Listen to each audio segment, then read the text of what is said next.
Buonasera e ben ritrovati con l'informazione flash di New Sicilia, i principali titoli del pomeriggio. Il presidente della regione Renato Schifani ha affrontato diversi temi durante il suo intervento alla convention sulla giustizia di Forza Italia a Palermo.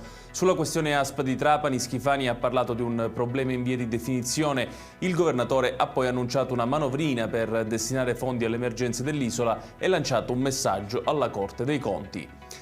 Botta e risposta fra i coordinatori di Fratelli d'Italia e dell'MPA a Catania. Luca San Giorgio ha attaccato duramente i colleghi della maggioranza per via dell'assenza in aula durante il voto di ieri sull'approvazione del nuovo piano regolatore del porto etneo. Non si è fatta attendere la risposta di Pina Alberghina, che ha giudicato ingiustificato il violento attacco subito da San Giorgio.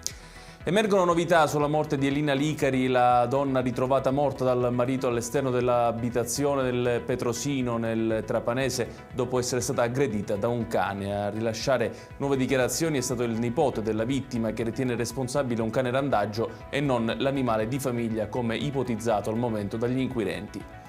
Ora il calcio con il Catania che prepara la gara di domani in casa contro il Crotone. La settimana di lavoro è stata molto positiva, soprattutto perché tutti i giocatori vogliono partire dal primo minuto. Le parole di mister Toscano nella conferenza prepartita. Sono state settimane difficili, ma ora sono più sereno, ha aggiunto il tecnico rossazzurro. E chiudiamo con il meteo. Bisognerà attendere ancora per vedere gli effetti dell'ingresso della primavera in Sicilia. Per la giornata di domani, infatti, nonostante l'assenza di precipitazioni significative, i cieli saranno per lo più nuvolosi su tutta la regione e in particolare nel pomeriggio. Forti venti di burrasca colpiranno l'isola con possibilità di qualche debole piovasco.